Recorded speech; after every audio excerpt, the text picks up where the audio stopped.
नमस्कार. वर्षाली किचनमध्ये आपले स्वागत आहे. तर आज आपण अगदी झटपट आणि खायला खूप टेस्टी लागणारी अशी मुगाची उसळ बनवत आहोत. तर ही जी उसळ आहे ती आपण तव्यावरती बनवणार आहोत आणि जर तुम्ही ही उसळ नाश्त्याला खाऊन गेला, तर तुमचं पोट हे छान भरलेलं राहील. तर अगदी सोपी रेसिपी आहे आणि खूप कमी साहित्यामध्ये बनणारी आहे. चला तर मग आपण झटपट रेसिपीला सुरुवात करूया आणि मस्त अशी बनवूया तव्यावरील मुगाची उसळ. तर उसळ बनवण्यासाठी आपल्याला इथं मोड आलेले मूग घ्यायचे. तर बघा इथं मी 1 प्लेट मूग घेतलेले आहे. साधारण आपली जी मोठी वाटी असते तेवढे आपण इथं मूग घ्यायचे. मूग हे आपल्याला छान भाजून घ्यायचे. त्यासाठी इथं मी लोखंडी तवा वापरते.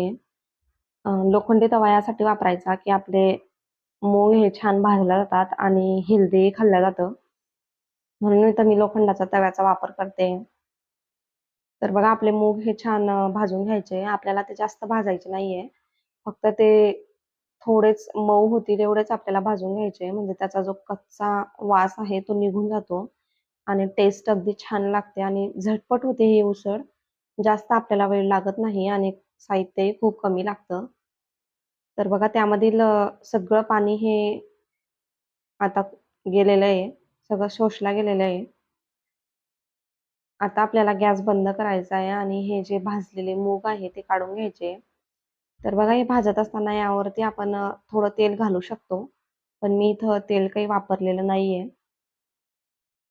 आता आपण हे मूग काढून घ्यायचे आणि तव्यावरती 1 ते दीड चमचा तेल घालायचे. तर बघा तेल चांगलं तापू द्यायचं आपल्याला. त्यानंतर यामध्ये आपण मोहरी घालायची आहे. मोहरी चांगली तडतडल्यानंतर थोडंसं जिरं घालायचंय, थोडा कढीपत्ता घालायचा आहे आणि एखादे चमचा आपण शेंगदाणे घालायचे. आपण जेव्हा उसळमध्ये शेंगदाणे घालतो आणि ते छान भाजल्या जातात, त्यामुळे त्याची चव अजून छान लागते. म्हणून आपण जेव्हा शेंगदाणे वापरतो, तेव्हा ते अगोदरच थोडे तेलावरती भाजून घ्यायचे आणि शेंगदाणे छान भाजून झाल्यानंतर त्यामध्ये आपल्याला एक छोटा साईजचा कांदा घ्यायचा आहे, बारीक चिरलेला. तो यावरती घालायचा आहे आणि कांदा आपल्याला छान तेलावरती भाजून घ्यायचा आहे. तर बघा आपल्याला कांदा हा थोडा ब्राऊन झाल्यानंतर त्यामध्ये आपल्याला टोमॅटो घालायचा आहे. तर अजून आपण एखादे मिनिट हा कांदा परतून घेऊया. तर कांदा आपला छान मऊ झालेला आहे. आता यामध्ये आपण अर्ध टोमॅटो घालायचं आहे. तर बघा हे मीडियम साईजचा टोमॅटो होता. त्यातील मी अर्ध यामध्ये घातलेलं आहे. जर तुमच्याकडे छोटं असेल तर तुम्ही संपूर्ण 1 टोमॅटो घालू शकतात. तर आपल्याला टोमॅटो छान मऊ होण्यासाठी त्यात थोडंसं मीठ घालायचं आहे.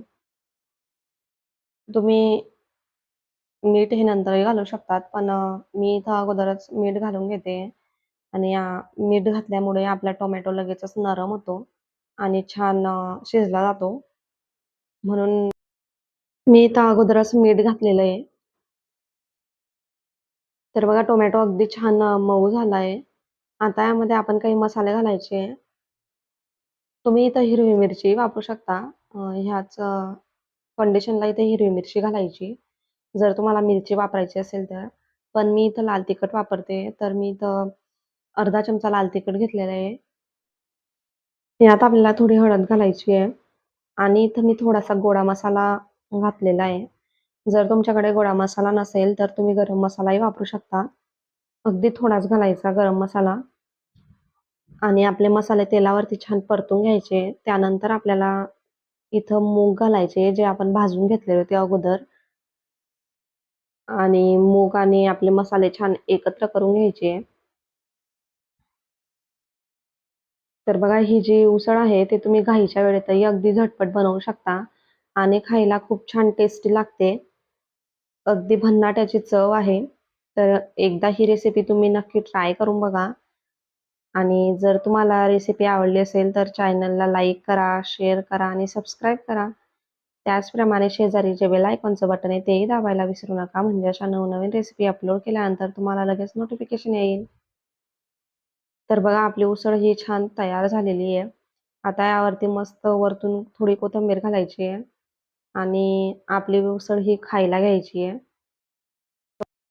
जर तुम्हाला अशाच नवनवीन रेसिपी बघायच्या असतील तर चॅनलला नक्की सबस्क्राईब करा. आणि जर या उसळचा तुम्हाला अजून जास्त टेस्ट वाढवायची असेल तर तुम्ही यावरती थोडा निंबू पिळायचा आहे. म्हणजे याची टेस्ट अजून छान लागते आणि खायलाही अगदी भन्नाट ही आपली उसळ लागते. तर तुम्हाला अजून कोणती नवीन रेसिपी बघायची असेल तर कमेंट करून नक्की सांगा. मी ती रेसिपी बनवण्याचा नक्की प्रयत्न करेल. आणि तुम्ही ही रेसिपी ट्राय केल्यानंतर त्याचा फोटो काढा आणि फोटो नक्की पोस्ट करा. म्हणजे तुमची रेसिपी कशी झालेली आहे हेही आम्ही बघू. तोपर्यंत मस्त खा आणि स्वस्त राहा.